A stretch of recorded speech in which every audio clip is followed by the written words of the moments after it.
Bonjour. Tout commença par une histoire d'amitié. Une très belle histoire d'amitié entre deux hommes dont la destinée sera exceptionnelle et qui seront les artisans de la France moderne. Tout commença aussi par l'un des massacres les plus sanglants de notre histoire, la Saint-Barthélemy, dans la nuit du 23 au 24 août 1572. Cette nuit tragique, le fanatisme religieux et l'intolérance atteignirent une apogée rarement approchée. Vêtu d'une capeline d'écolier, un jeune garçon de 12 ans, Maximilien de Béthune, échappa aux tueries en traversant Paris pour se réfugier dans le collège qu'il fréquentait. Quelque temps plus tard, il rencontrait le jeune Henri de Navarre, son aîné de 7 ans, qui avait échappé lui aussi par miracle au carnage grâce à la protection du roi Charles IX. Le futur Henri IV prit aussitôt sous son aile l'enfant apeuré qui l'accueillit au Louvre, puis à Vincennes. Une indéfectible amitié allait naître entre les deux jeunes gens. En 1576, Henri de Navarre, lassé des frasques de son épouse, la reine Margot, et des intrigues de la cour, retourne dans son Béarn natal. C'est là que Maximilien de Béthune, marquis de Rosny, le futur Sully, qui vient de combattre quelques mois dans les armées protestantes de Hollande, le rejoint et se met à son service. Sa bravoure lui a coûté plusieurs blessures, mais elle impressionne le roi de Navarre qui lui dit « Votre seigneurie, mon Rosny, la vaillance et ton audace me laissent pantois. Viens dans mes bras, mon cher enfant !» Henri apprécie par ailleurs la franchise de son ami, dont il accepte même les coups de colère. Devenu roi de France en août 1589, sous le nom de Henri IV, il entend bien apaiser les tensions entre catholiques et protestants et mise sur le temps et sur sa modération pour rallier l'ensemble du royaume. Mais c'était sans compter sur la Sainte Ligue, puissant parti à la fois religieux et politique, constitué par les catholiques de France en 1576. Devant la détermination de celle-ci, il finira par décider, lui, le Huguenot, de se convertir au catholicisme. En juillet 1593, la cérémonie solennelle d'abjuration eut lieu en la basilique Saint-Denis, ce qui entraînera le ralliement des catholiques. Mais le plus difficile sera désormais d'apaiser les rancœurs des protestants, ce qu'il parvint à faire en leur accordant, à travers l'édit de Nantes, le droit de pratiquer leur religion en toute tranquillité, ainsi que des avantages considérables, et puis surtout un véritable statut. Désormais, assurera le roi, en s'adressant particulièrement aux catholiques encore réticents, il ne faut plus faire de distinction entre catholiques et huguenots, mais il faut que tous soient de bons Français, et que les catholiques convertissent les huguenots par exemple de bonne vie. Henri IV mit ainsi fin aux terribles guerres de religion, au grand soulagement du peuple. Dès le début de son règne, Rosny est à ses côtés et sera son plus fidèle soutien. Il contribuera à sa conversion, même si, de son côté, il reste fidèle au calvinisme, non seulement par conviction, mais parce qu'il importe, selon lui, à la paix du royaume qu'un ministre demeuré huguenot soit en quelque sorte le contrepoids d'un monarque redevenu le fils aîné de l'Église romaine. Et Henri fera de Maximilien de Béthune, marquis de Rosny, son chambellan. Il sera ensuite nommé surintendant des finances, et il parviendra à éteindre l'incroyable passif qu'il découvrira dans les finances du pays, détruira les abus, accomplira une véritable révolution en imposant la balance des recettes et des dépenses, rétablira enfin un équilibre budgétaire oublié depuis un siècle. Par ailleurs, il entreprit une politique d'aménagement du territoire, comme l'on dirait aujourd'hui, en améliorant les voies de communication anéanties par les guerres, en faisant creuser des canaux, construire de nouveaux ponts, et surtout, il privilégie l'agriculture. Extraite des économies royales de Sully, la maxime labourage et pâturage sont les deux mamelles de la France est entrée dans la légende. Il protège les paysans contre les abus des gens de guerre et du fisc, encourage les nouvelles cultures comme celle du mûrier, et en bon serviteur d'État, il s'emploie à réaliser le vœu d'Henri IV. Je veux qu'il n'y ait ces pauvres paysans dans mon royaume, qu'il n'ait tous les dimanches sa poule au pot. Cette toute-puissance auprès du roi suscitera, comme l'on peut s'en douter, bien des jalousies à la cour, et ses ennemis feront tout pour l'atteindre par des procédés souvent ignobles. Un moment même, au printemps 1605, la cabale montée contre lui se crut victorieuse. Le roi semblait bouder son ministre. Mais brusquement, à Fontainebleau, Henri fit taire les rumeurs en étreignant Sully dans ses bras et en proclamant haut et fort « C'est Moroni plus que jamais. Entre lui et moi, c'est à la vie, à la mort. » Un an plus tard, Henri créera à son intention le titre de père et de duc de Sully qui lui sera accordé en 1606.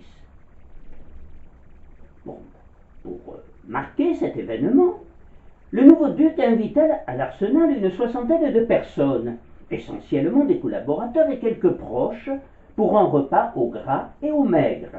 À l'Arsenal, sa splendide maison, summum du confort moderne en comparaison du vieux Louvre. Or, il eut la surprise, en y amenant ses hôtes, après la cérémonie au Parlement, de trouver le roi installé. « Monsieur le grand maître, lui cria sa majesté, je suis venu au festin sans être prié.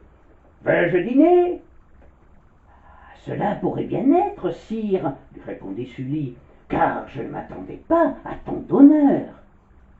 Je vous affirme que non, reprit Henri, car j'ai visité vos cuisines en vous attendant, où j'ai vu le plus beau poisson qu'il soit possible de voir, et force ragoût à ma mode.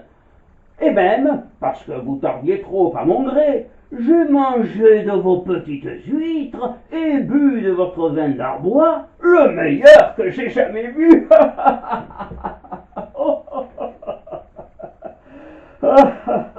Et il éclata de rire.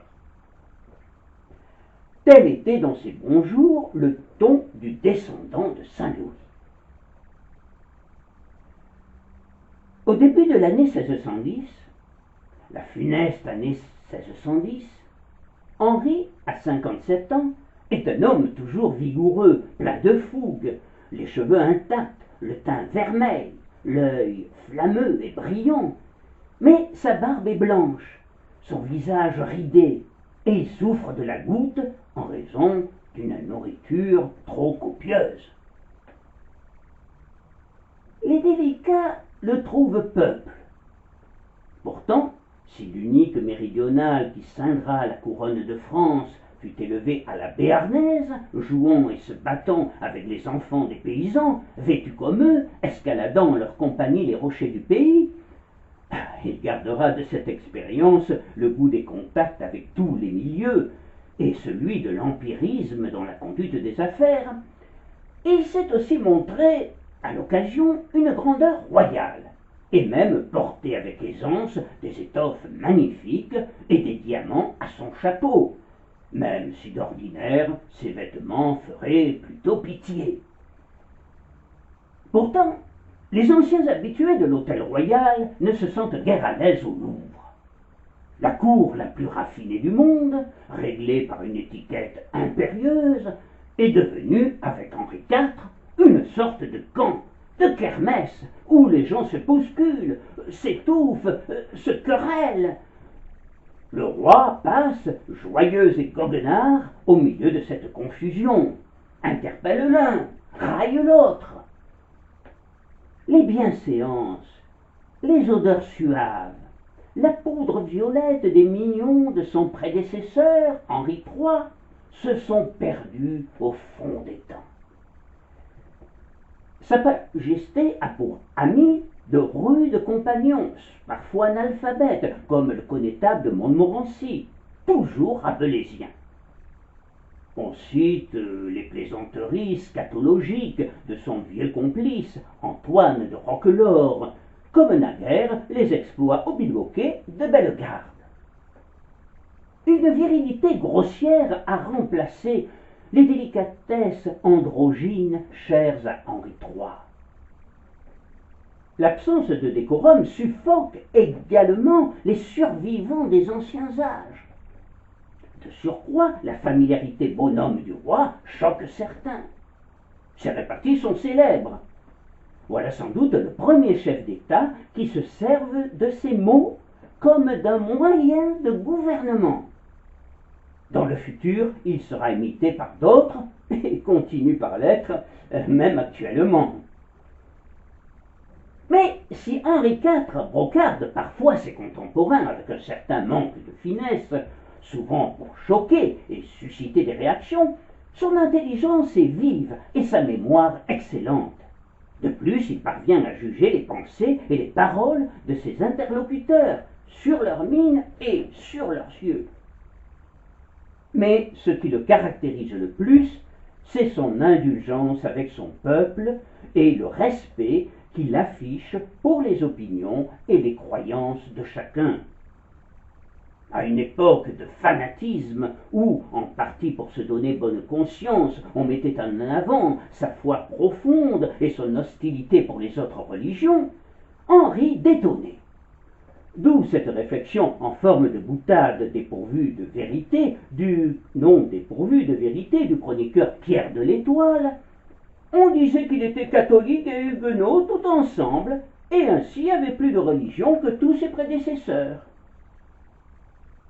Le roi, modèle de tolérance, se plaisait à déclarer: ceux qui suivent tout droit leur conscience sont de ma religion, et moi je suis de celle de tous ceux-là qui sont braves et bons. Rituellement, il demandait à Roquelaure pourquoi il avait si bon appétit quand il n'était qu'un roi de Navarre, et qu'il n'avait quasi rien à manger. Et pourquoi, à cette heure, qu'il était roi de France, il ne trouvait rien à son goût? Rituellement, Roquelaure lui répondait: c'est, sire, qu'alors vous étiez excommunié, et qu'un excommunié mange comme un diable. Et tous deux se tenaient les côtes. Et il y aurait de quoi faire dresser le poil au bon peuple et pousser des cris d'effraie aux catholiques purs et durs. Mais, plaisanterie mise à part, Henri, après avoir tourné la page des guerres de religion, avait su trouver le juste équilibre entre les catholiques les plus intransigeants et les protestants les plus fervents au sein de son gouvernement. Et par ailleurs, il s'efforcera toujours de s'entourer d'un personnel choisi d'abord pour ses compétences, des catholiques modérés, comme le cardinal d'Ossat, d'anciens ligueurs, comme le président Jeannin ou Villeroy, ou naturellement des huguenots comme Sully. Le retour des jésuites, qui furent d'excellents agents de la Ligue, aura donc sa place dans la politique du roi, tant intérieure qu'étrangère. En 1604, leurs anciens collèges ressuscitent. Mieux encore, le père Coton, membre éminent de la Compagnie de Jésus, deviendra confesseur de Sa Majesté, et sa douceur, son humilité, sa bonhomie séduiront le roi qui ne lui refusera quasiment aucune grâce au point de rendre jaloux Sully lui-même. Un des courtisans qui se plaignait de cette trop grande influence à son gré disait « Notre prince est bon, mais il a du coton dans les oreilles. » Bien d'autres s'inquiéteront bientôt de l'influence grandissante, non pas tellement du père Coton, mais des jésuites, dont on verra par la suite qu'en dépit de leur retour en grâce, ils continueront, comme les catholiques les plus ultras, à se défier de ce roi huguenot. Roi tolérant, roi fin politique, Henri n'en possédera pas moins un sens aigu de l'autorité. Il entend être obéi et n'hésitera pas à faire condamner à mort et décapiter, en 1602, son vieux compagnon, le maréchal de Biron, gouverneur de Bourgogne, accusé d'avoir comploté avec l'Espagne. Sa seule faiblesse, c'est sans doute les femmes, et peu d'hommes n'ont été trompés, bernés, rançonnés, moqués, trahis dans tous les sens du terme, comme le fer galant. Et devant elle, le dieu des batailles pousse même la faiblesse jusqu'à la lâcheté, et le Gascon pétri de ruse montre une naïveté pitoyable. Pour en revenir à son affection pour Sully, ce qui surprend certainement le plus lorsqu'on examine de près cette amitié remarquable et indestructible, c'est que les deux hommes étaient à l'opposé sur tous les plans, à commencer au point de vue caractère. Sully, en 1610, est, à 46 ans, un gros homme farouche, pourvu d'un crâne chauve, d'une barbe fluviale, d'un œil bleu terrible et d'un teint d'enfant. Toujours grondant, toujours tempétant, austère et glacial, il mène une vie sauvage, se saoule de travail, et, incroyablement insolent, il admoneste jusqu'au prince. De tous les mortels, celui-là semble bien, dira-t-on, le plus propre à heurter un Henri IV. Or, celui-là seul eut l'insigne privilège d'être le favori de Sa Majesté, si un tel mot pouvait convenir à un tel personnage. C'est là probablement le miracle de l'amitié vraie. Ce vendredi 14 mai 1610, on annonça l'arrivée au palais du Louvre du président du Parlement, M. Pothier. Accourant tout essoufflé depuis le Parlement de Paris, premier cour de justice du royaume, qui siégeait, non comme d'habitude au palais de l'île de la Cité, mais dans une salle du couvent des Augustins, sur la rive gauche de la Seine, non loin du Pont-Neuf. C'était la coutume lorsque le palais devait être mis en état pour les entrées solennelles des rois et des reines de France. Or, précisément, l'on préparait le palais, car la reine Marie de Médicis devait faire son entrée le dimanche 16 mai. Henri IV étant sur le point de partir en campagne avec son armée contre la maison d'Autriche, son principal adversaire, il avait déclaré la reine régente en son absence, car son fils, le futur Louis XIII, n'avait pas 9 ans, et il avait fait couronner et sacrer sa femme la veille, le jeudi 13 mai, à Saint-Denis, pour fortifier son prestige et son autorité. D'où la nécessité d'une entrée solennelle dans la capitale et les préparatifs qui exilaient le Parlement. M. Pothier, qui venait présenter ses civilités au roi, 1 heure avant l'ouverture de la première audience aux Augustins, trouva celui-ci détendu et de fort bonne humeur. Henri était occupé à admirer 3 grands lévriers qui venaient de lui être envoyés par le doge de Venise. Lui qui refusait tous les présents ne résistait pas à accepter des chiens. Il possédait l'une des plus belles meutes du monde, et s'était flatté sa passion que de lui faire don de chiens de cour aussi magnifiques que ceux qu'il avait devant les yeux. Tandis que le président du Parlement lui parlait, Henri avait continué à s'intéresser aux trois lévriers, à leur relever les babines pour examiner leurs crocs blancs et leurs gueules noires, à palper leur poitrine profonde au pelage couleur de sable. Des bêtes directement importées d'Orient sans aucun doute. Entre le roi et les animaux, les chiens surtout, il existait un accord immédiat, secret, silencieux. Déjà le plus grand des trois lévriers vint poser la tête sur le genou de son nouveau maître. Quelques instants plus tard, le président se retira pour rejoindre rapidement le Parlement et il croisa dans les couloirs la Varenne, un émissaire du roi qui revenait de l'Arsenal. Henri l'avait envoyé dans la matinée prendre des nouvelles de Sully, dont une ancienne blessure à la bouche s'était rouverte. La Varenne annonça au roi que Sully était alité et s'excusait de ne pouvoir se rendre au Louvre ce jour. Aussitôt, le roi s'alarma et décida d'aller voir chez lui son ami qui, dans cette épreuve, avait certainement besoin de lui. Il devait être environ 14 heures. Au passage, je voudrais préciser que le chiffre 14 a toujours joué un rôle important dans la vie du bon roi Henri. Il est né un 14 décembre, 14 siècles, 14 décades et 14 ans après la nativité. Il gagna sa plus importante victoire un 14 mars contre les troupes de la Ligue commandées par Mayenne. Le 14 mars 1590, la fameuse bataille d'Ivry, marquée par le mot célèbre « Ralliez-vous à mon panache blanc, vous le trouverez toujours sur le chemin de la victoire et de l'honneur ».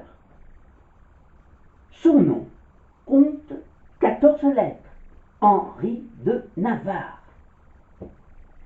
Sa femme naquit un 14 mai et il mourut un 14 mai. Son fils Louis XIII rendit l'âme également un 14 mai, mais de l'année 1643. Henri, à l'annonce de l'état de santé de son ami, demanda donc son carrosse pour se rendre à l'Arsenal, puis, en attendant l'arrivée de celui-ci, il joua avec ses deux fils cadets, Orléans et Anjou, et le grand lévrier. Puis, soudain, il semble pris d'un vertige et s'approche de la fenêtre, la main sur le front, en murmurant « Mon Dieu, j'ai quelque chose là-dedans qui me trouble fort. Je ne sais pas ce que c'est, je ne puis sortir d'ici. » Il rentra ensuite dans la chambre où Vitry, capitaine des gardes, attendait ses ordres. Il y trouva un billet cacheté. « Sire, ne sortez pas ce soir. » Bien entendu, nul ne savait comment le billet se trouvait là et qui l'avait écrit. Cependant, loin d'aggraver son trouble, cet avertissement lui inspira la honte et lui fit prendre une attitude de défi. Il n'ignorait pas qu'il était menacé. N'avait-il pas échappé à 17 tentatives d'assassinat dirigées contre lui? Et puis, puisqu'il le fallait et que Sully, son ami, était malade, son devoir était d'y aller. Il envoya donc Vitry mettre ordre au festin royal qui devait avoir lieu au palais, mais sitôt Vitry sortit, il est de nouveau en proie au doute et habité par de sombres pressentiments. Et il se confiera au maréchal de Bassompierre.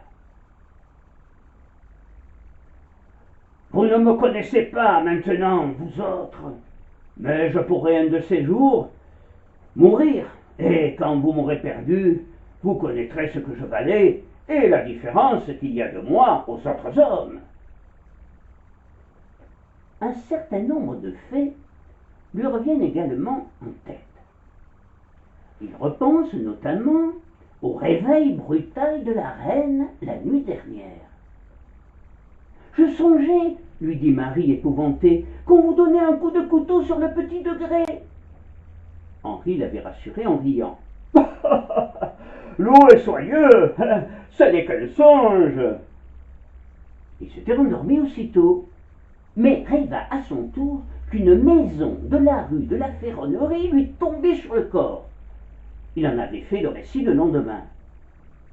Je m'en voulais dépêtrer et sauver, mais ne pus, tant que je demeurais accablé sous elle. Puis tout cela lui était sorti de l'esprit, et il s'était levé au petit matin, tout joyeux, comme à son ordinaire. Lui revint ensuite en tête l'horoscope de la journée que le jeune duc de Vendôme lui avait remis en lui donnant ce conseil. Sire, vous ne devez point sortir aujourd'hui, cela vous serait fatal. Cela va amuser le roi sur le moment. Il se demande à présent si le billet anonyme ne vient pas de lui. Comme sa femme apparaît, tel un enfant, et il lui demande sur un ton pathétique. Mamie, irai-je? N'irai-je pas? Il lui répète 2 ou 3 fois la même question, et à chaque fois, celle-ci semble embarrasser sa femme. Chaque fois, Marie lui conseille de rester, mais sans chaleur. Finalement, Henri se dit qu'il ne peut laisser tomber son ami et qu'il doit absolument aller le voir. Mais il ne fera qu'aller et venir, et il ajoute en s'adressant à Marie « Je serai ici dans cette heure même ». Le maréchal de la Châtre, présente à l'entretien, lance alors en riant. Le roi devient chaque jour le plus amoureux de la reine. Mais sire, gardez-vous de la tromper. C'est sur cette plaisanterie un peu amère que se séparent les 2 époux. Le carrosse est arrivé. Le roi, de nouveau enjoué, descend l'escalier d'un pas résolu après une dernière caresse au grand lévrier qui pousse de longs gémissements. Il est accompagné du puissant duc d'Épernon, l'archémignon de Henri III, qui fut longtemps l'homme le plus haï de France et qui s'était rallié à contre-cœur aux Béarnais. À ses côtés aussi, le duc de Montbazon, le maréchal de Mirebeau, le jovial maréchal de Lavardin, le fidèle Roquelaure et son premier écuyer, Liancourt. Vitry, le capitaine des gardes, rejoint le roi au bas du perron et lui demanda s'il plaisait à sa majesté qui l'accompagnât. « Non, je ne veux ni de vous, ni de vos gardes. Je ne veux personne autour de moi. » Le roi ne fut donc accompagné que d'un petit nombre de gentilshommes, les uns dans son carrosse, comme d'Épernon, qui s'assit à sa droite, et Montbazon et Lavardin en face d'eux, les autres suivant à cheval. Le carrosse était ouvert de chaque portière, et il faut dire qu'il faisait très beau et que le soleil était chaud et généreux. Henri IV enleva d'ailleurs son manteau, découvrant son pourpoint de satin noir. Le carrosse prit le chemin de la croix du Trahoir, après être passé devant l'hôtel de Longueville. C'est le roi lui-même qui désignait au fur et à mesure le chemin qu'il souhaitait prendre, un chemin qui n'était pas le plus court, pour se rendre à l'Arsenal. « Maintenant, au cimetière des Innocents !» ordonna Henri. Le carrosse suivit la rue Saint-Honoré. Le roi n'aurait sans doute pas manœuvré autrement s'il avait voulu détourner une poursuite. Alors, joue-t-il donc vraiment ce jeu terrible avec le destin implacable qui en effet le talonne? Un homme, en effet, s'est levé posément après le passage du carrosse rue Saint-Honoré et le suit dans les rues encombrées où les badauds contemplaient l'équipage royal. Cet homme, c'est François Ravaillac.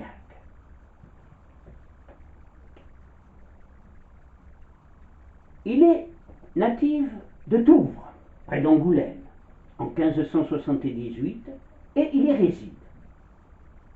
Son enfance fut difficile. Des parents séparés, une mère abandonnée, des enfants dispersés, hostiles entre eux. Mais il demeure volontairement auprès de sa mère sans ressources, qui l'éleva néanmoins dans la piété. Tour à tour, valet de chambre, maître d'école, puis frère convers, chargé des travaux manuels chez les Feuillants.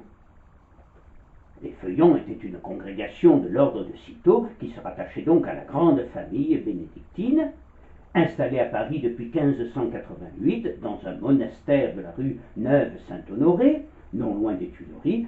Ils suivaient la règle de Saint-Benoît et de Saint-Bernard, allaient déchausser et porter dans leurs armes une branche pleine de feuilles, d'où leur nom de Feuillants. Ils étaient très proches de la Ligue et exerçaient une grande influence sur la cour. Ravaillac est un garçon intelligent, réfléchi, tout le contraire du déséquilibré que l'on décrit généralement dans les livres d'histoire, même si cet excellent catholique, exemple dans sa ville de charité ardente, décrit un peu imprudemment certaines visions, ce qui le fera prendre pour un farfelu, et c'est la raison pour laquelle il sera repoussé par les Feuillants. Il songera alors à devenir jésuite, et il se rendra à leur siège rue Saint-Antoine. Mais, là encore, il fut déçu par leur accueil. Et lorsqu'il se confessa au jésuite d'Aubigny, évoquant pour la première fois son intention de tuer le roi, il lui fut répondu qu'il devait manger de bon potage, retourner en son pays, dire son chapelet et prier Dieu. Ravaillac n'est pas pris au sérieux.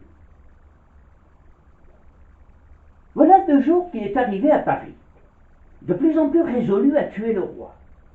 Et le moins que l'on puisse dire, c'est qu'il ne passe pas inaperçu dans la rue.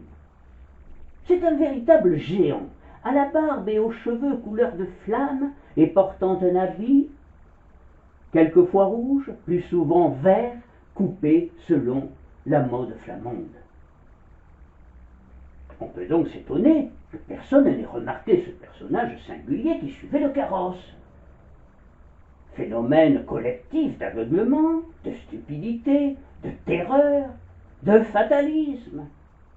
Pas un Parisien, en tout cas, ne songe à intervenir, ou tout au moins à prévenir l'escorte qui entoure le carrosse, et celui-ci poursuit son chemin, emmenant le bon roi Henri vers sa funeste destinée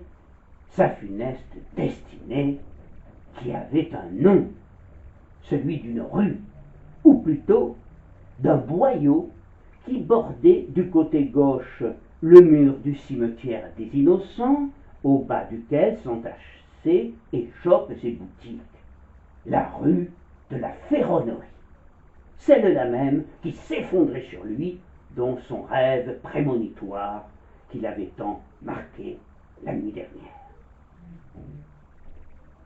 Un haquet de vin venant de la droite et une charrette de foin de la gauche obstruent les 3 boyaux. Le cocher royal y engage pourtant sa lourde machine. A-t-il suivi les ordres du roi, ou était-ce de sa propre initiative? On ne le saura jamais. Ce qui est certain, c'est que le carrosse doit bientôt s'arrêter entre l'étude du notaire Pourçain et l'auberge au nom singulier et curieusement de circonstance, au cœur couronné percé d'une flèche. Les gentilshommes à cheval sont restés à l'entrée de la rue. Les valets, sauf 2, ont pris par le cimetière, comptant retrouver la voiture à la sortie du passage. Les 2 valets restants,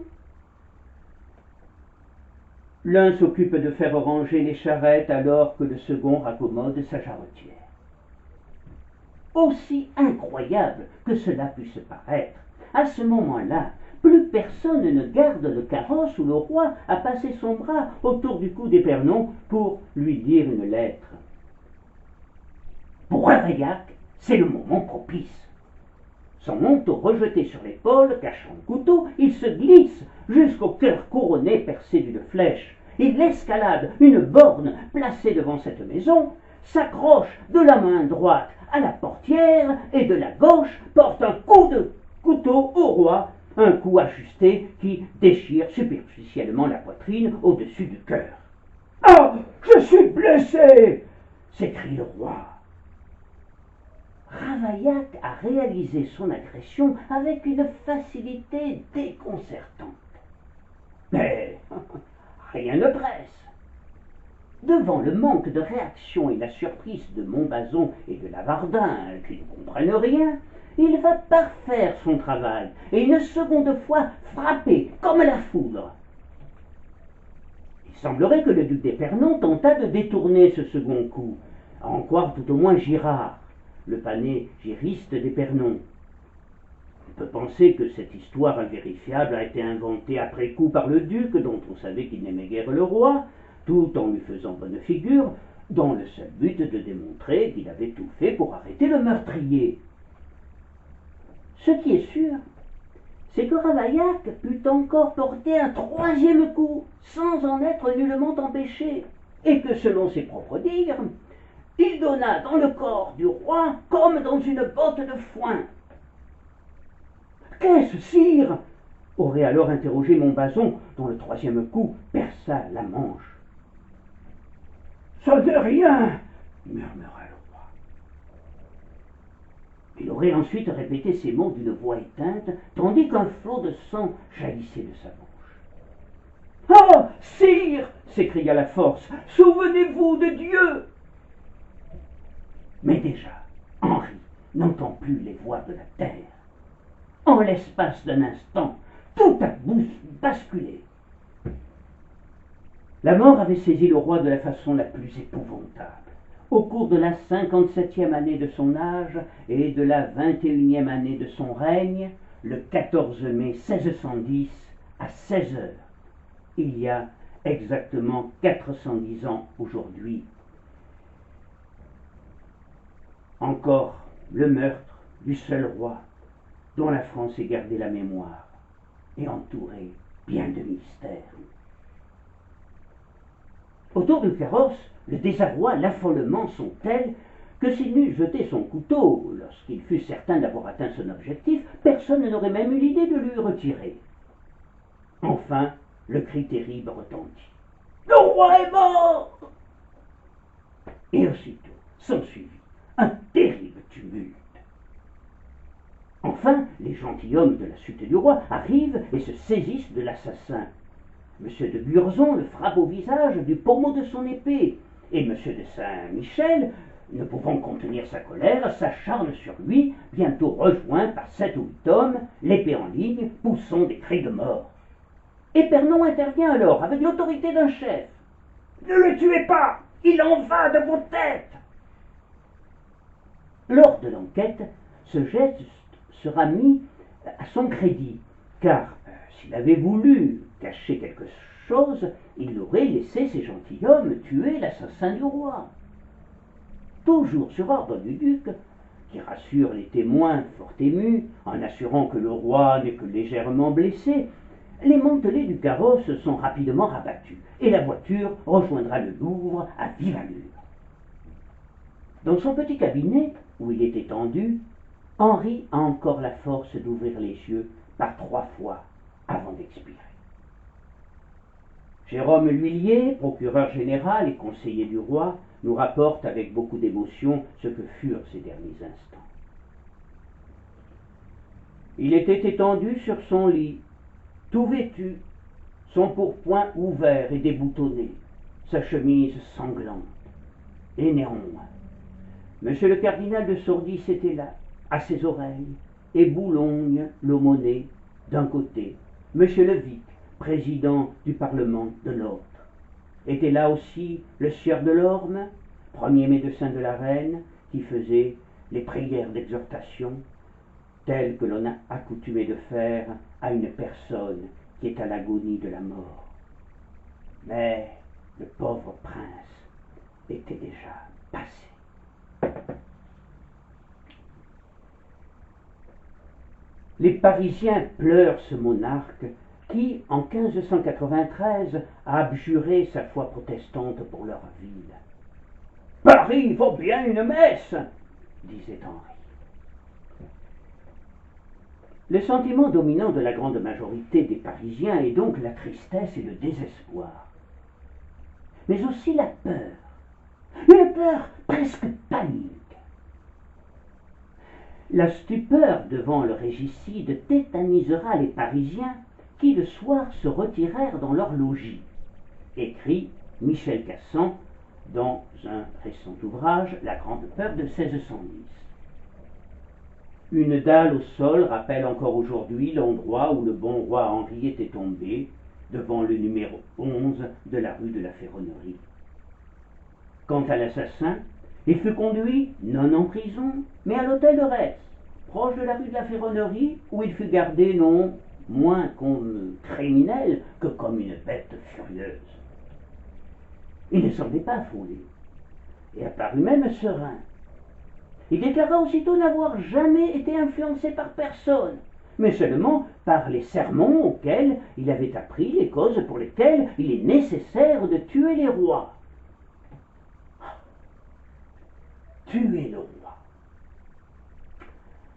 Tuer le roi était une réflexion qu'il avait mûrement réfléchie, et non pas l'effet d'un coup de tête ou de folie. Cette idée s'était précisée lorsqu'il entendit chez le sieur Béliard d'Angoulême des propos mensongers sur l'excommunication du roi et la déposition du pape. Ces propos déterminèrent sa résolution ainsi qu'il l'affirmera lors de son procès. Mais il n'imaginait pas cette solution de gaieté de cœur, si l'on peut dire. Et avant de l'envisager, il était déjà venu à la Pentecôte et à Noël pour parler au roi et essayer de le persuader de changer de politique.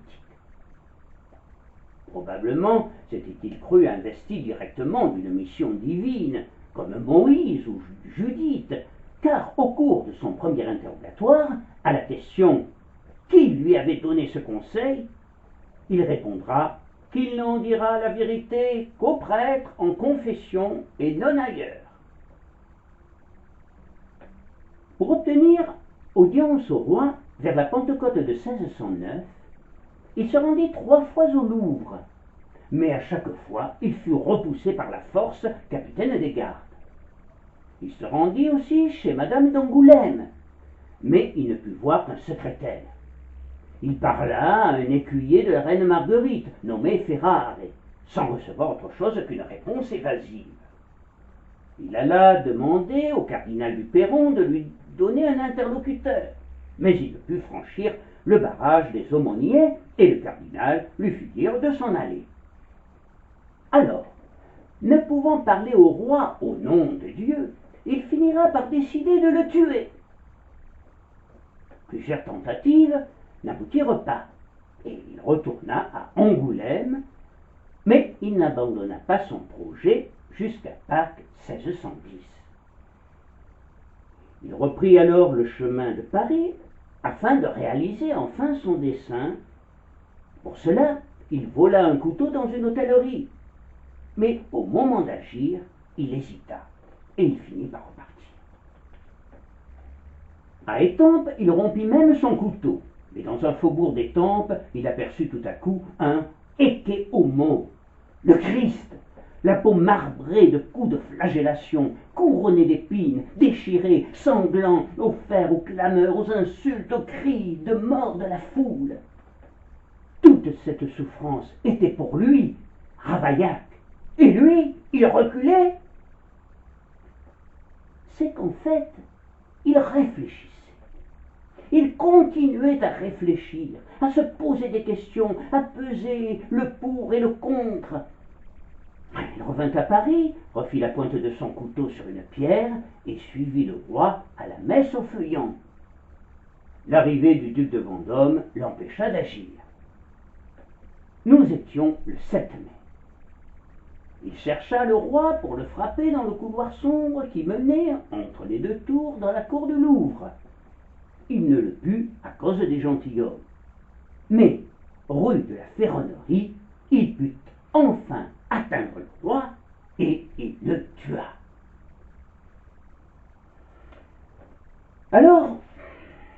s'étonner si ce geste était bien réfléchi et n'était pas l'acte d'un détraqué. On peut s'étonner que ce dévot de Jésus-Christ, de celui qui a commandé « Aimez-vous les uns les autres comme je vous ai aimé », ce dévot soit devenu un meurtrier. Et il aurait pu entièrement se dépouiller pour les pauvres, mendier pour les misérables, afin d'assouvir sa soif de Dieu. La seule mesure pour aimer Dieu est d'aimer Dieu sans mesure. Ravaillac a aimé sans mesure. Mais pourquoi a-t-il mal aimé? Pourquoi a-t-il dévié? D'où vient cette image de meurtre qui a fini par s'imposer dans son esprit et le mener à un acte qui aurait dû lui faire horreur?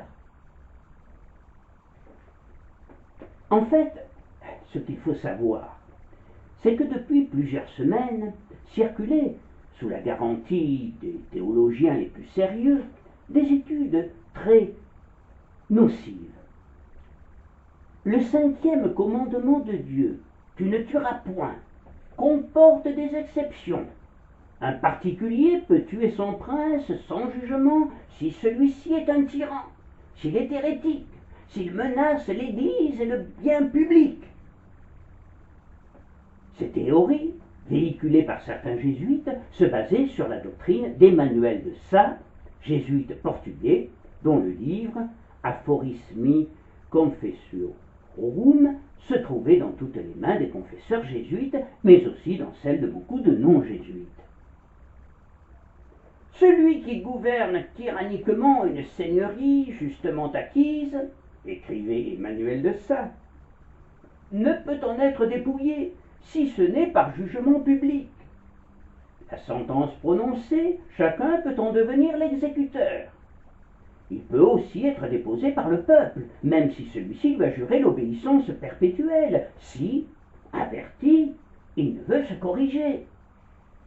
Mais tout membre du peuple peut tuer celui qui occupe tyranniquement le pouvoir s'il n'y a pas d'autre remède.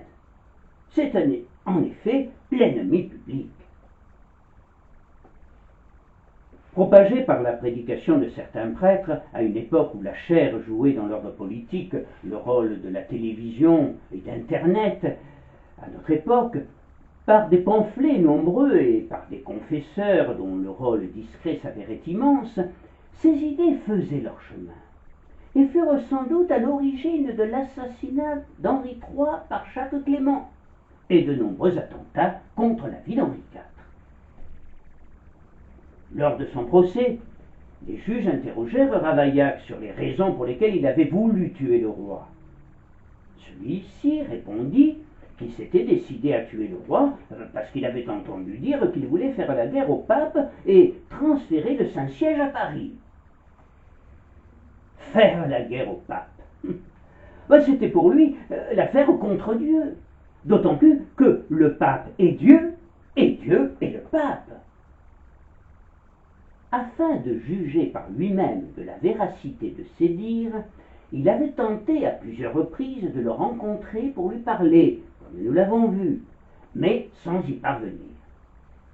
En fin de compte, il finira par être persuadé que l'édit de Nantes était mauvais, qu'il était du devoir du roi de convertir les protestants hérétiques, qu'il avait la possibilité de le faire, et puisqu'il ne le faisait pas, il était grandement coupable envers Dieu. Et d'autre part, Ravaillac est de plus en plus convaincu que les protestants voulaient massacrer les catholiques, prenant ainsi une sorte de revanche de la Saint-Barthélemy, et qu'ils commençaient à mettre leur projet à exécution, que le roi refusait de châtier les coupables, et qu'ainsi il se faisait leur complice et mettait les catholiques en danger. Cette réflexion n'était pas dénuée de bon sens, mais elle s'appuyait sur des faits erronés, sciemment ou pas. La conclusion logique était en tout cas l'état de légitime défense des catholiques s'ils essayaient de se débarrasser du roi. Tous ces jolis ragots qui circulaient, dont il serait intéressant de rechercher l'origine et les agents de diffusion, allaient pénétrer dans bien des esprits. Mais ce qu'il faut bien comprendre, c'est que Ravaillac ne fut pas une exception malheureuse dans le royaume de France. Beaucoup de Français, et même des étrangers, pensèrent comme lui, des gens de toutes les catégories sociales, et des gens équilibrés et intelligents, qui se dirent que ce serait vraiment heureux si quelqu'un pouvait abattre le roi. Nous voilà alors devant un beau problème de psychologie collective. Comment ces gens sensés, honnêtes, adeptes d'une religion d'amour, étaient-ils tous des meurtriers potentiels, des meurtriers en pensée, des assassins en puissance, à qui n'a manqué peut-être que l'occasion ou une dernière impulsion pour passer à l'acte? Ravaillac est passé à l'acte. Mais il est l'arbre qui cache la forêt. Et il faut bien convenir qu'il y eut beaucoup, en cette année 1610, beaucoup de Ravaillac en puissance. Le 16 mai, Épernon fit conduire l'assassin du roi à son propre hôtel, où il le garda une journée entière, sans que l'on sache ce qui se passa chez le duc et si l'assassin devait subir des pressions dans un sens ou dans un autre. Quoi qu'il en soit, tout alla très vite, l'instruction ne tarda pas. Ravaillac fut condamné le 27 mai à la peine de mort. Cependant, pour que la sentence ait plus de poids, il sera longuement torturé, car les bourreaux voulaient lui faire avouer qu'il avait des complices, mais il affirma toujours avoir agi seul. On le tortura à la tenaille, puis on versa du plomb et de l'huile bouillante sur ses plaies. Comme si tout cela ne suffisait pas, il aura la main droite imprégnée de soufre et brûlée. Et puis enfin, comme cela se pratiquait à l'époque, il sera écartelé en place de Grève, aujourd'hui place de l'Hôtel de Ville, où avaient lieu les exécutions capitales. Tous les Parisiens étaient là, impatients de voir mourir le meurtrier d'Henri IV, ce roi si populaire dont la mort allait plonger le pays dans l'embarras, son fils Louis XIII n'ayant que 9 ans. Ce sera donc la reine-mère, Marie de Médicis, qui sera régente. N'entendant rien aux affaires, elle subira l'influence néfaste de sa sœur de lait, Léonora Galigaï, et du mari de celle-ci, Concini, futur maréchal d'Ancre. Sully est effondré par la mort de son ami.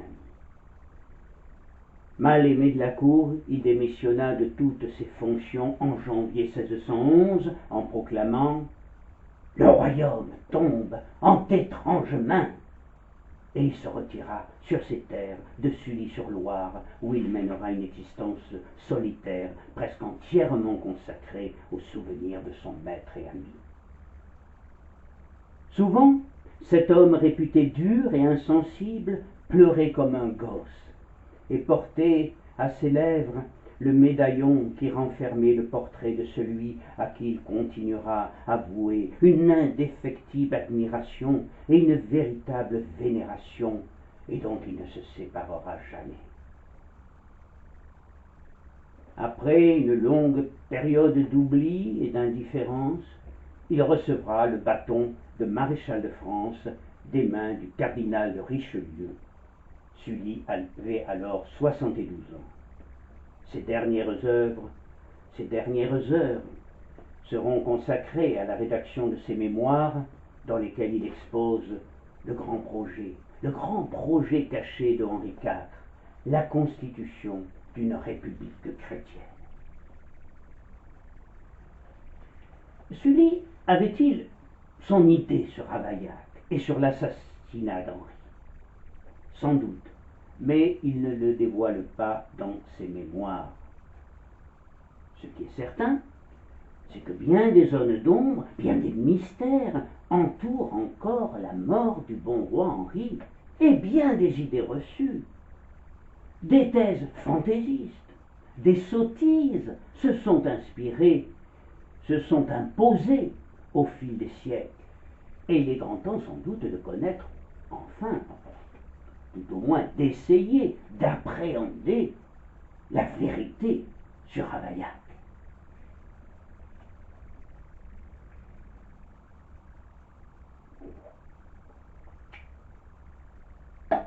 Trois questions essentielles se posent en fait. Première question. Ravaillac était-il un fou, un déséquilibré ou un monstre assoiffé de sang, comme on le présente le plus souvent dans les manuels d'histoire de nos enfants? Non. C'était, au contraire, comme on a vu, un garçon intelligent, réfléchi, qui a mûrement médité avant de prendre la décision d'accomplir son acte. Deuxième question. A-t-il agi seul, comme il l'a d'ailleurs toujours prétendu au cours de son procès? Oui. Et parler de complot organisé relève de la pure fiction. Troisième question. A-t-il subi des influences, voire des pressions? Oui, car beaucoup de gens souhaitaient la mort d'Henri IV. Il y avait d'abord l'Espagne, car une guerre risquait d'éclater entre la France et l'Espagne. Les Habsbourg d'Espagne et d'Autriche étaient, pour Henri IV, une menace, et c'est la raison pour laquelle il poursuivit une politique de rapprochement avec les princes protestants d'Allemagne. C'est ainsi que l'idée qu'il avait l'intention de faire la guerre à l'Espagne, voire même au pape, allait peu à peu germer dans les esprits du côté des catholiques. Il est vrai que les relations entre l'Espagne et la France s'étaient aggravées un mois avant la funeste journée du 16 mai 1610, lors de la dernière audience orageuse donnée par le roi à l'ambassadeur d'Espagne, Don Inigo.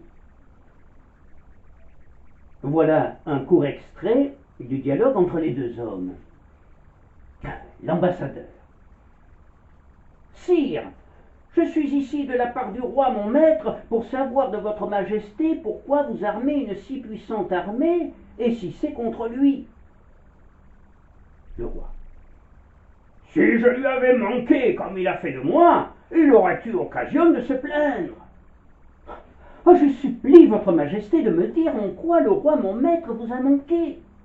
Il a entrepris sur mes villes, m'a corrompu le maréchal de Biron et le comte d'Auvergne, et retire maintenant le prince de Condé. Sire, il ne pouvait refuser la porte à un prince qui s'est jeté entre ses bras, comme votre majesté ferait si un prince étranger le venait requérir d'une pareille faveur. Si cela m'arrivait, je tâcherais à faire son accommodement et à le renvoyer dans son pays. Vous voulez tout faire à la mode d'Espagne, moi à celle de France, mais la mienne est accompagnée de raison, ce qui manque à l'autre. Sire, je désire savoir encore une fois si c'est contre le roi, mon maître, que vous assemblez une si puissante armée. J'arme mes épaules et ma tête pour empêcher qu'on ne me blesse, et mettrai l'épée à la main pour frapper ceux qui me fâcheront. Que manderai-je donc au roi mon maître? Oh, vous lui manderez ce qu'il vous plaira. Tel fut leur dialogue, ainsi qu'il ressort du double rapport rédigé en français et en espagnol.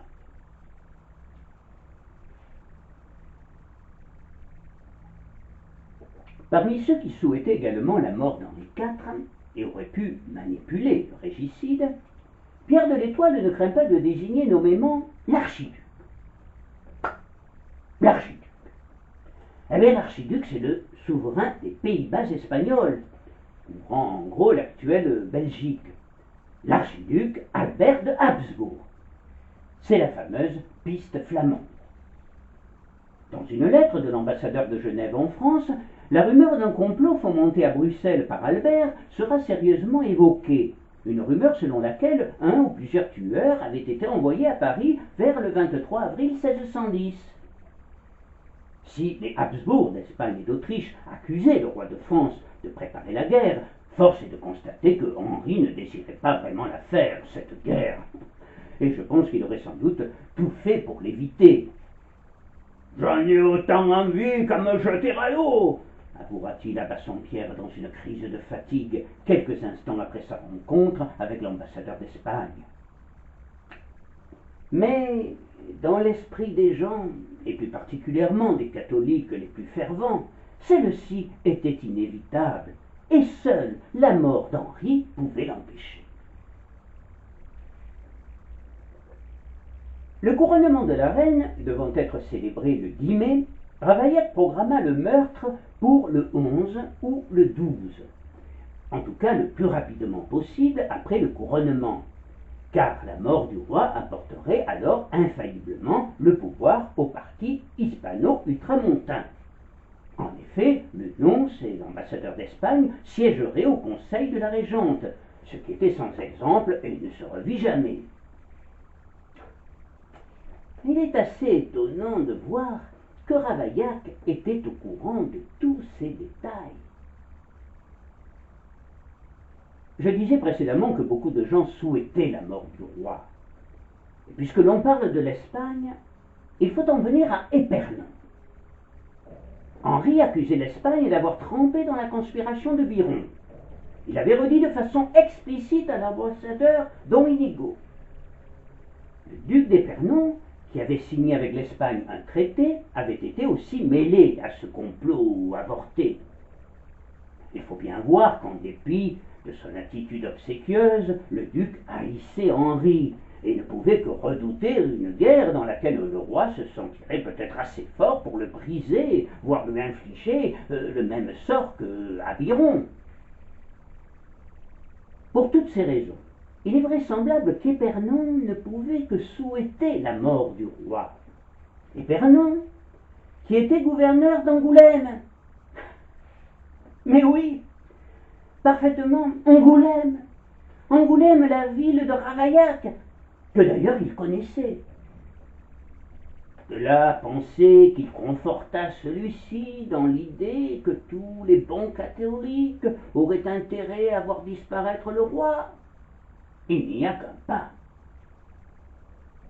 On a parfois prétendu que ce sont les jésuites qui ont poussé Ravaillac au meurtre. Certes, il y eut des théories véhiculées par certains jésuites, dont nous avons parlé. Mais en fait, la seule chose dont on se voit sûr, c'est que le jésuite d'Aubigny ne l'a pas poussé dans cette voie. Et s'il ne s'est pas alarmé des propos qu'il entendit, c'est surtout parce qu'il ne les prit pas au sérieux. En revanche, je suis persuadé que celui qui a certainement le plus manipulé psychologiquement Ravaillac, c'est Épernon. Épernon, dont d'une très belle médaille de Guillaume Dupré, frappée en 1605, et que j'ai vue il y a quelques années à la Bibliothèque nationale de Paris, restitue le profil insolent, l'œil ironique et perçant, le nez droit et la barbe en pointe. C'est lui aussi qui, selon moi, parvint à le persuader que le peuple tout entier était impatient de voir mourir le roi. On avait voulu l'en persuader. Telles furent les propres paroles de Ravaillac pendant son supplice. Par ailleurs, une certaine demoiselle d'Escomment, on l'a nommée ainsi parce qu'elle n'était pas noble, une fille un peu boiteuse, un peu bossue, mais dotée d'une assez jolie figure, intelligente et fort experte en intrigue, mit ouvertement en cause le duc d'Épernon dans le drame du 16 mai, ainsi que la maîtresse du roi, Henriette d'Entragues, marquise de Verneuil, déçue dans ses espérances d'être reine. Jouant auprès de la marquise le rôle d'une demoiselle de compagnie, elle prétendra, dès le mois d'avril 1606, avoir assisté à plusieurs assemblées et entrevues secrètes de personnes de qualité au cours desquelles il avait été question de la mort du roi. La marquise de Verneuil, quelques jours après Noël, lui aurait envoyé Ravaillac par Étienne, le valet de chambre de son père. Mademoiselle d'Escomment le logea en ville, chez un certain Larivière, et il serait venu manger chez elle tous les jours pendant plusieurs semaines. Comme elle lui demandait pour quelle raison la marquise prenait soin de lui, il lui aurait répondu qu'il était en affaire avec M. d'Épernon. À ce moment-là, Ravaillac était officiellement dans la capitale pour faire taxer les dépens d'un procès jugé au Parlement. Il osa ensuite chez mademoiselle du Tillet, favorite du duc selon l'expression de Foscarini, grande amie de Henriette. Selon ses propres dires, lors du procès Escomment, quelques années plus tard, mademoiselle du Tillet donnait de quoi vivre à Ravaillac par générosité pendant ses derniers séjours à Paris. Le jour de l'Ascension 1609, la d'Escomment aurait rencontré Ravaillac sortant de chez mademoiselle du Tillet, et pour lors il me déclara, racontera-t-elle à son procès, il me déclara toutes ses pernicieuses intentions et desseins. Mademoiselle d'Escomment aurait alors fait de grands efforts pour prévenir la reine, mais elle ne put l'approcher par de curieux concours de circonstances. Les autres personnes à qui elle en aurait parlé la tiendront pour folle. Elle finira par saisir la justice en janvier 1611. Y a-t-il quelque chose à retenir de toute cette histoire? Les tenants de la thèse du complot, parmi lesquels on retrouve de très grands historiens, dont Jules Michelet lui-même, se reposent sur le témoignage de la d'Escomment. Mais ce témoignage reste suspect. Elle sera plus tard condamnée par le Parlement pour faux témoignage, ce qui n'apporte pas non plus une preuve absolue qu'elle n'ait pas dit la vérité, tout au moins des vérités, car la sanction prévue dans ce cas à l'époque, c'était la mort. Or, on la confronta lors de son procès de janvier 1611 à Charlotte de Tillet. Les deux femmes se déchirèrent allègrement, se lançant mutuellement à la tête leurs secrets scandaleux. À nouveau, la d'Escomment accusa le duc d'Épernon et la marquise de Verneuil d'avoir comploté la mort du roi. Selon elle, la marquise de Verneuil espérait que naîtrait un soulèvement dans le royaume qui lui aurait permis d'être proclamée régente, le marquis de Verneuil roi et le duc d'Épernon connétable. Épernon, qui assistait au procès, bondit furieux et accabla la dénonciatrice d'injures. Le président Jeannin lui demanda alors quel mobile la faisait agir. « Pour décharger ma conscience », répondit l'intrépide créature. Plusieurs historiens ont tourné en ridicule les mobiles prêtés à madame de Verneuil et à Épernon. Sans doute, nul ne songeait sérieusement à couronner le petit marquis de Verneuil. Mais pourquoi s'étonner qu'Épernon, avide de ressaisir le pouvoir, ait ambitionné de succéder au connétable près de mourir? Puisque nous évoquons les complots ou pseudo-complots contre la vie du roi, on ne peut écarter purement et simplement le témoignage du Roannais Pierre du Jardin, sieur et capitaine de la garde, même s'il faut le prendre là aussi avec la plus grande précaution. Jadis officier du traître Biron, ce Lagarde affirmera qu'étant en séjour à Naples en 1601, il avait fait la connaissance d'un nommé La Bruyère, réfugié à Naples depuis l'exécution de Biron, et qui lui fit connaître un certain nombre de personnes au cours de différents banquets et festins, dont un nommé Charles Hébert, secrétaire du feu maréchal de Biron, un Louis d'Aix, gouverneur de Marseille lors de la mort de Cazaux, et un jésuite, le père Alagon, ainsi que d'autres bannis. Le père Alagon, oncle du duc de Lorme, le favori du roi d'Espagne, Philippe III, lui demanda s'il avait connu le maréchal de Biron. Lagarde répondit oui, et confessa un extrême regret de la mort du feu maréchal de Biron pour avoir attaché ses espérances à lui. Le père Alagon lui aurait alors dit: je vous ai parlé du roi de France, touchant les mécontentements qu'en reçoivent les catholiques et la mauvaise estime que l'on a fait. Si vous voulez entreprendre de le tuer, chose qui vous serait facile, je vous ferai un des plus riches gentilshommes qui sont en la cour du roi d'Espagne, où vous recevriez autant d'honneur que vous seriez désiré. La garde demanda à réfléchir, ce qui le rendit suspect auprès de tous ces gens, et il commença à être surveillé. Lors du dernier repas qu'il prit à Naples, et qui eut lieu chez Saint-Hébert, il rencontra, racontera-t-il, un Provençal nommé Roux, et pendant qu'ils étaient à table, survint un homme vêtu d'écarlate violette qui fut fort bien reçu et que l'on invita à rester pour le repas. L'homme s'assit à la table, et comme on lui demandait quelles affaires l'amenaient à Naples, il répondit qu'il apportait des lettres au vice-roi de Naples de la part d'un grand seigneur français, et qu'il attendait les réponses pour repartir en France, où il devait tuer le roi. Le lendemain, la Bruyère emmena la garde chez le père Alagon, qui lui reparla du parricide, lui conseillant de le faire d'un coup de pistolet à la chasse aux cerfs. La garde ne répondit rien et repartit aussitôt, racontant son aventure à l'ambassadeur de France à Rome, M. de Brève, puis en France à M. de Nevers, enfin au roi lui-même. Mais il n'aurait guère été pris au sérieux, et après la mort d'Henri IV, sera enfermé à la conciergerie. Un factum manuscrit du capitaine Lagarde que j'ai pu voir à la Bibliothèque nationale de Paris précise que le convive inconnu chez Hébert était François Ravaillac, et le seigneur français dont il portait les lettres, le duc d'Épernon.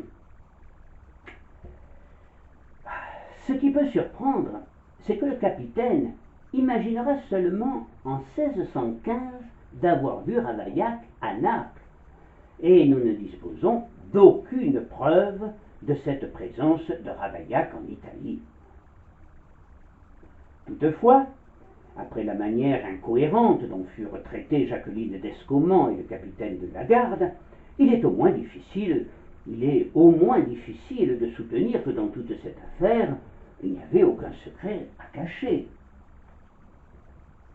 Quoi qu'il en soit, il me semble évident que Ravaillac, s'il a agi seul, et qu'il n'y eut aucun complot organisé, fut fortement inspiré par ceux qui, dévorés d'ambition, voulaient voir disparaître le roi, mais rien ne permet de l'affirmer avec certitude. Et comme l'écrivit dès 1661 Ardouin de Péréfixe dans son histoire de Henri le Grand, si l'on se demande qui furent les démons et les furies qui lui inspirèrent, à Ravaillac, une si damnable pensée et qui le poussèrent à effectuer sa méchante disposition, l'histoire répond qu'elle n'en sait rien et qu'en une chose si importante, il n'est pas permis de faire passer des soupçons et des conjectures pour des vérités assurées. En conclusion, voyez-vous, je pense que l'on peut dire que Ravaillac n'était pas un fou, puisqu'il a agi de sa propre initiative, sans l'aide d'aucun complice, mais qu'en revanche, il a été suggestionné, guidé à son insu par certaines personnes, de près ou de loin, et qu'il a servi d'instrument et certainement de bouc émissaire. Ce qui est certain également, c'est que le coup de couteau de Ravaillac a aidé au triomphe de l'absolutisme en France, et par là même, Ravaillac a contribué à maintenir et à développer la France. Oui, mais celle qu'il ne voulait pas, celle qu'il avait voulu frapper dans la personne d'Henri IV, la France absolutiste et gallicane, la France patriote et nationale, dressé dans sa souveraineté contre le pape et contre l'empereur. Ravaillac, dans sa foi catholique fervente et exacerbée, ne pouvait guère envisager un futur où la fraternité pouvait dépasser les opinions partisanes et où la tolérance prévaudrait. Et en cela, il représentait une large fraction de la population française. Quant à Henri IV, contrairement à ses successeurs lointains, Louis XVI ou Charles X, qui perdirent leur trône, voire leur vie, parce ils restaient en deçà de leur époque, ayant du mal à concevoir les évolutions irrémédiables de la société, il est mort parce que sa mesure, sa tolérance, son cœur magnanime, sa modernité ne faisaient alors guère recette et qu'il était donc trop en avance sur son temps. Ce sont bien deux France, ou plus exactement deux visions de la France, qui en ce mois de mai 1610 se trouvaient face à face. Et Henri IV, comme Ravaillac, se trouvait à la croisée des chemins, à un point de non-retour, incapables de modifier leur destin respectif. Le 14 mai 1610 marqua une nouvelle phase de l'histoire de notre pays, et personne, sur le moment, personne ne s'en rendit vraiment compte. Henri IV est mort ce jour-là parce qu'il n'appartenait plus à son temps, ou si vous préférez, parce que son temps ne le méritait pas.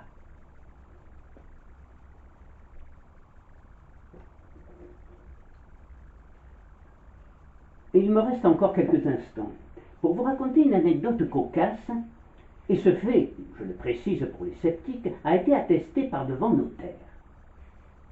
Durant la nuit qui précéda l'assassinat du roi, donc dans la nuit du 15 au 16 mai, des centaines de vaches béarnaises quittèrent leur pâturage, envahirent la ville de Pau et marchèrent jusqu'au château, lieu de naissance de Henri IV. S'étant arrêtées là, elles se mirent à meugler ensemble de façon lamentable. Le taureau, qu'on appelait le roi, continua lui d'avancer. Il va briser ses cornes contre la porte, puis se précipita dans le fossé, où il mourut.